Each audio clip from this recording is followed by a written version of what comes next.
So again, I apologize for my scratchy voice. Hopefully that'll end maybe by the end of the sermon. I don't know. But two readings. First is from the Tao Te Ching by Lao Tzu. And he says this: we join spokes together in a wheel, but it is the center hole that makes the wagon move. We shape clay into a pot, but it is the emptiness inside that holds whatever we want. We hammer wood for a house, but it is the inner space that makes it livable. We work with being, but non-being is what we use. And this from the Gospel of Thomas, the opening portion of the Gospel of Thomas. These are the hidden sayings that the living Jesus spoke and that Didymus Judas Thomas wrote down. And he said, whoever finds the correct interpretation of these sayings will never die. Jesus said, the seeker should not stop until he finds. When he does find, he will be disturbed. After having been disturbed, he will be astonished. Then he will reign over everything. So the Gospel of Thomas is another one of those gnostic texts. It's really a wisdom text, a collection of sayings in which Jesus instructs his followers in a new way of living. And the sayings are supposed to be a means of transformation of someone's life, of the hearer and the reader's life. Thomas is part of a long tradition of wisdom texts, these different collections, and that includes the book of Proverbs in the Bible, Ecclesiastes, in the Catholic version of the Bible, the Wisdom of Solomon, the Sayings of the Fathers, which is a Jewish text, which is included in the Mishnah, the first portion of the Talmud, and the later 4th century collections of people like the Desert Fathers and Mothers in the Christian tradition, like the Philokalia. If you've never read the Philokalia, I recommend it. It's quite a fascinating book. The text of the Gospel of Thomas exists in its entirety only in a Coptic version that was found with the Nag Hammadi library. And you remember those had been buried in the 4th century and were discovered in Egypt in 1945. There are some Greek fragments of the text that were found in 1897 and 1904, but they're very, very fragmentary. And the Coptic version dates to the early 4th centuries, but some scholars believe that it was probably composed much earlier on, around the 1st century in CE, after Christ, probably in Syria, not far off from the same dates of the composition of the regular Gospels, the canonical Gospels that we know. And in most versions of it, it consists of only 114 sayings. And scholars have disagreements about whether Thomas is a strictly Gnostic text or not. Some believe that it's to be in the genre of wisdom text that I just mentioned. Others, like Harold Bloom, some of you may be familiar with Harold Bloom, he passed away a few years ago, who was an American literary critic, and he was the Sterling Professor of Humanities at Yale. He believes it to be a completely Gnostic work. And in Thomas, Bloom said that he finds a Jesus who's a great verbal artist, one who can tell a great story and piece together things so that people understand in that oral tradition that he was part of. And so he says this, he says nothing, he says that he sees Jesus as more of a teacher than a savior. He says nothing mediates the self for the Jesus of the Gospel of Thomas. In other words, there's no intermediary between the self and the divine.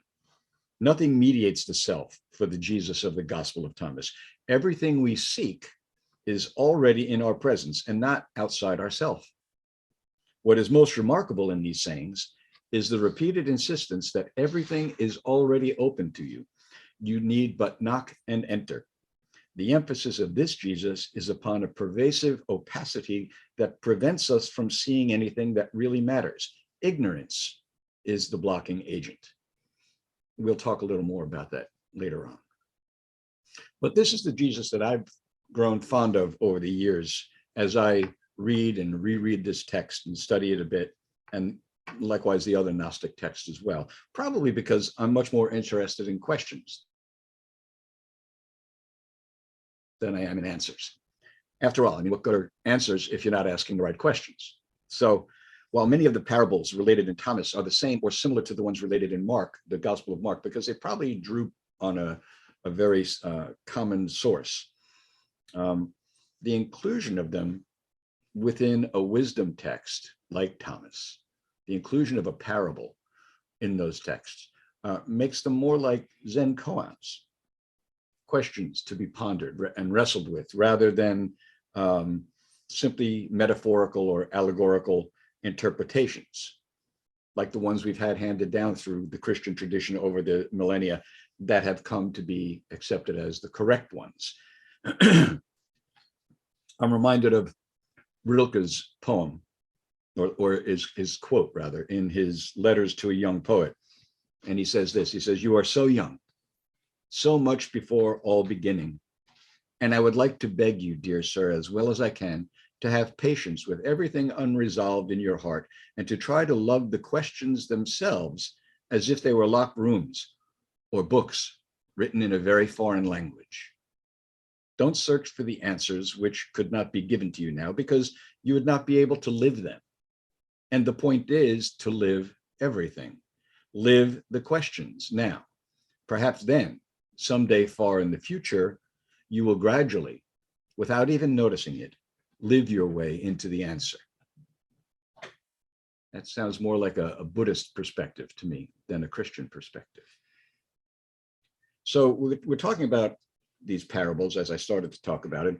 I wanted to read you one that does appear in the Gospel of Thomas, that doesn't appear in any of the canonical Gospels. And in fact, the only Gospel in the New Testament that doesn't have any parables at all is the Gospel of John, but Matthew, Mark, and Luke do. So the parable in the Gospel of Thomas says this. Jesus said, "The kingdom of heaven is like a certain woman who was carrying a jar full of grain. While she was walking on the road, still some distance from home, one of the handles of the jar broke, and the grain emptied out behind her on the road, but she didn't realize it. When she reached her house, she set the jar down and found it empty." There's more, right? That's what you're thinking, I suspect, because that's what I was thinking too when the first time I read this, but there's not. That's where it ends. That's what we find throughout the Gospel of Thomas. These short, pithy sayings and parables that are left without any commentary. And this is what I believe it makes the Gospel of Thomas so appealing to me and to other people, and why so many traditional Christians, especially those in authority, don't like it and reject it. Traditional parables that most of us, or many of us here, grew up with, right, have been explained over the years. We know those parables. We know the parable of Good Samaritan. We know the parable of the mustard seed and all of those things, right? And we know that those traditional interpretations have been handed down to us as correct. And to question them, at least, is to be thought naive or uninformed, or even worse, you might be considered a heretic, kind of like me. And it's possible that, just like this parable in Thomas, many of those parables that we grew up with were originally left without any commentary in the text. And scholars believe that some of those commentaries may have been added on. Because if you remember those parables, Jesus will tell the parable, and either in response to one of his disciples or to a question posed to him, he'll say, "Well, what I mean by that is this." Those explanations may not have actually been in the original texts. Think about how those parables might have been told in those early Christian communities, right? And then after hearing them, someone asked the person telling it, "Well, what does that mean?" And so a discussion ensues, and over the years, commentary is added. And what do we have there? We've spoken about this before. We have Midrash. This was a Jewish community engaged in making those texts living for them at that time and applicable at that time. And so I want to look at that parable again today and consider it from a different angle. To me, this parable and the other ones in the Gospel of Thomas are like Zen koans. A koan in the Buddhist Zen tradition is a statement or a question that is posed to a student, and the student is then expected to wrestle with the question before returning to the master to give his answer or what he understands. And often the master will send the student away to wrestle with it even more when he comes back or she comes back, and saying that they haven't really understood it. There are stories about how people wrestle with koans for years before the master says, you got the answer. The same, and oh, by the way, you all know at least one Zen koan, which is the sound of one hand clapping. That's a koan. What does that even mean? Or does a dog have Buddha nature? That's another one. The same is true, I think, with these parables in Thomas. The possibility does exist that there was a Buddhist influence on Thomas, and it's not remote because Thomas is alleged to have been the apostle that went to India, where he probably, if he did in fact do that, ran into early Buddhists and into those of the Hindu tradition as well. Elaine Pagels, who is a Gnostic scholar, in her book, The Gnostic Gospels, says that the living Jesus of the Nag Hammadi texts speaks of illusion and enlightenment, not sin and repentance. She says this, she said, instead of coming to save us from sin, he comes as a guide who opens access to spiritual understanding. But when the disciple attains enlightenment, Jesus no longer serves as his spiritual master. The two have become equal, even identical. She says, Jesus said, I am not your master because you have become drunk from the bubbling stream which I have measured out. He who will drink from my mouth will become as I am. I myself shall become he, and the things that are hidden will be revealed to him. That's very similar to the Buddha telling his disciples in his last sermon to be lamps unto themselves, that they will become Buddhas, that they are Buddhas. So let's take a look at this parable. First, let's look at the story as it's given, right? A woman is carrying a jug of grain, and one of the handles breaks, and as she continues to walk, and she doesn't notice it. And as she walks, the grain trickles out. But once she gets home and sets it down, she sees that all the grain has emptied out of the jar. The kingdom of heaven, Jesus said, is often referred to like that. But let's consider the backstory. Let's do some midrash, right, of our own. Let's do this backstory about the parable and how Jesus may have told it. Let me tell you a story that will explain. Jesus said, once upon a time, there was a woman, just an ordinary woman who happened to live in a very small village that had no marketplace of its own. And at the harvest season, the crops having been gathered in, she decided to walk to a larger village, a few miles away, where she could sell her grain and buy things that she needed. So she started off early in the morning, and she brought along some things her family had grown. And she brought along a large pottery jar with two big handles. And she arrives at the marketplace, and she sells everything that she has. And she purchases some meal or some flour or whatever it is, and she puts it in the jar, and she straps it to her back. And as she's walking along, one of the straps, whether it was cloth or leather or whatever, one of the straps breaks, or the jar breaks, or the handle breaks, and it leans over. She doesn't think anything of it. She might not even notice it. She's probably just paying attention to the heat of the day and how far she has to walk to get home. And bit by bit, that flour starts to come out of the jug as she's walking. You know how that is, right? And so she reaches home and she puts the jar down and she finds that it's empty. And Jesus then says, that's what the kingdom of heaven is like. Well, what does that mean? First of all, what does the fact that he starts out by saying a certain woman, it's like the kingdom of heaven is like a woman. Is that a sexist statement? I don't think so. I mean, culturally, it was just that's what a woman would have been doing back then in Jesus' day, right? She's the one who did all the work of taking in the grain and going to sell it and doing all those things, going to the market. But then what we really have to think about isn't the woman so much, but the jug. It was probably made by a local potter, probably just a clay pot used for everyday use, right? And she's carrying it on her back. But if the handle broke and grain started spilling out, why didn't she notice? Didn't she notice that it was getting lighter? And so maybe some things are interesting here for us to consider. Jesus probably wasn't saying that the kingdom of heaven, or as we like to call it, beloved community, it's not like a woman carrying a jug. Maybe his point was about the jug itself. And if the writer of Thomas had some contact with Buddhism, his point was actually about an empty jug, about emptiness.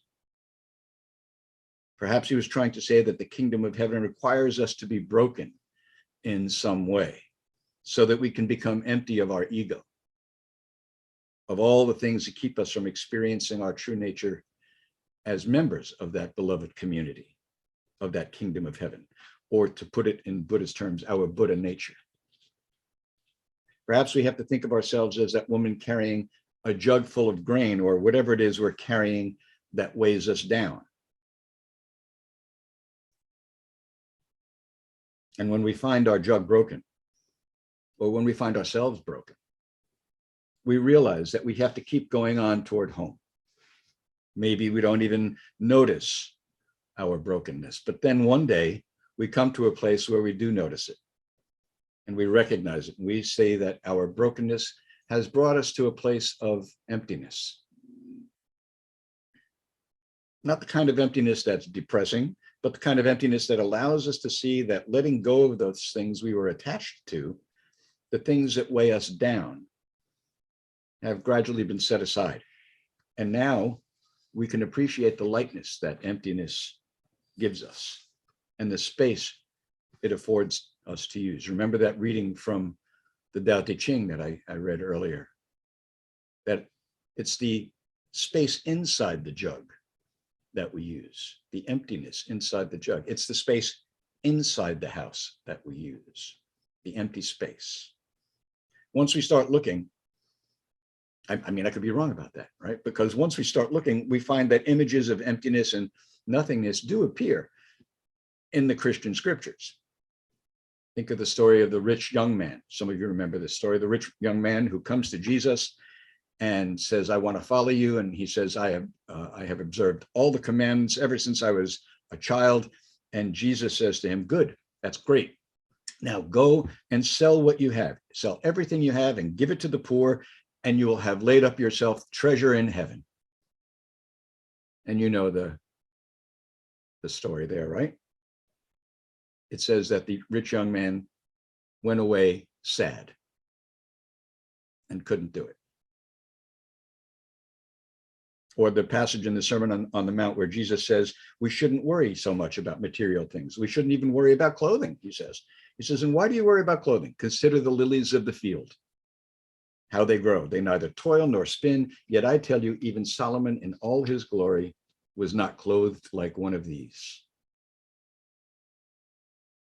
Jesus even empties out his family in one instance where he says to his disciples, when they say to him, your sisters and your brothers have come here to see you, and your mother. And she says, who are my mother?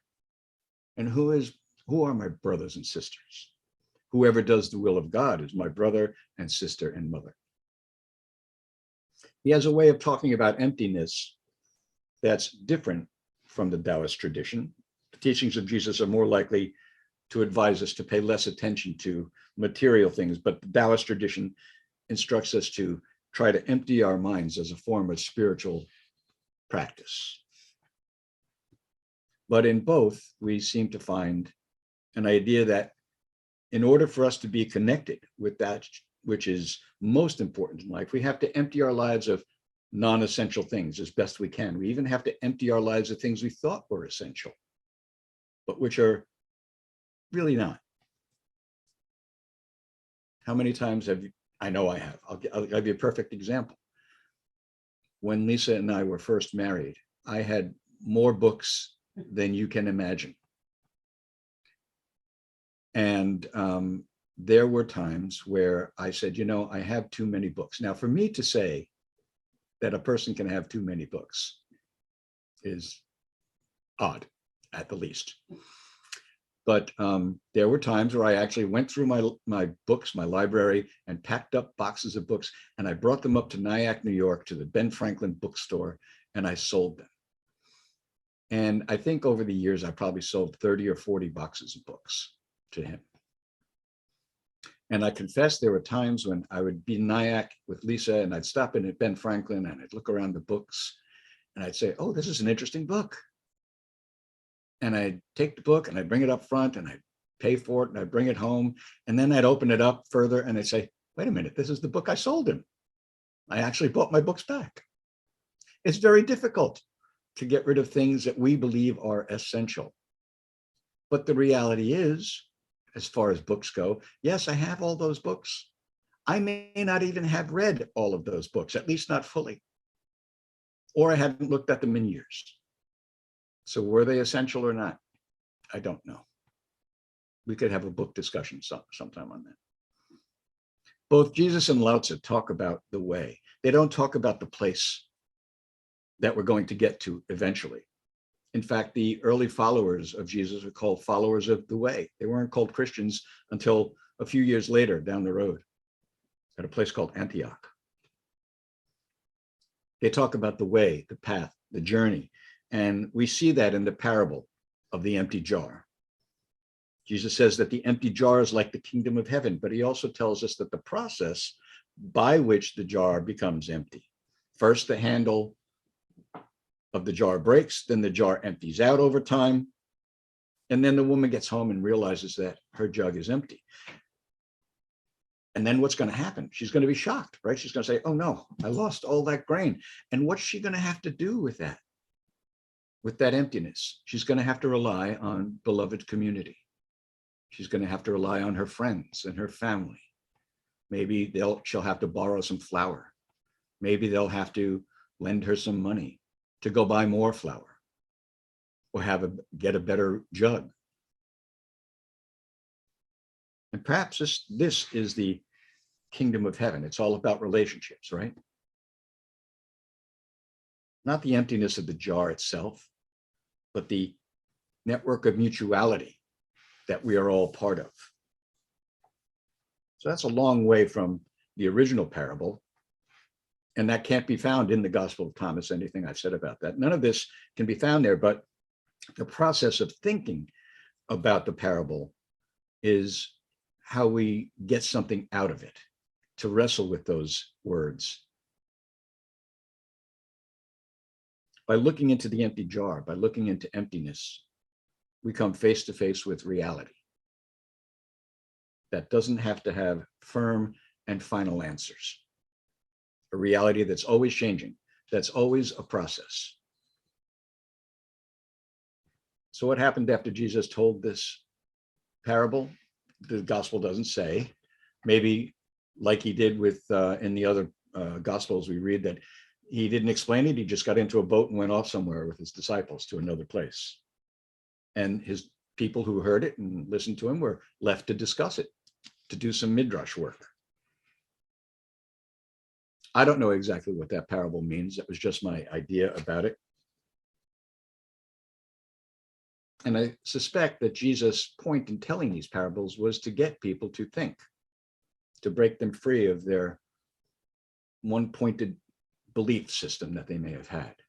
That's the point of a Zen koan, to get you to go beyond the everyday mind that we have.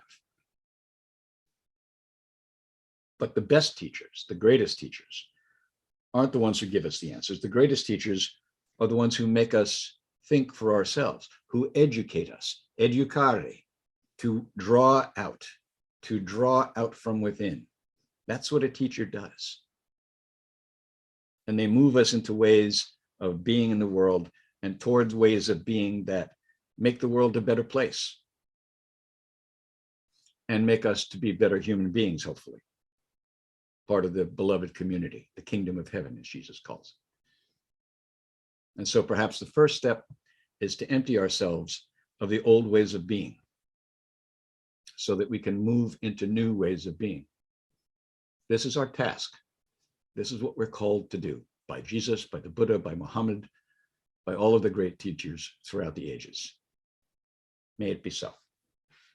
If you enjoyed this video, please like us on YouTube, subscribe to our channel, and click on the bell to be notified whenever we post a new video.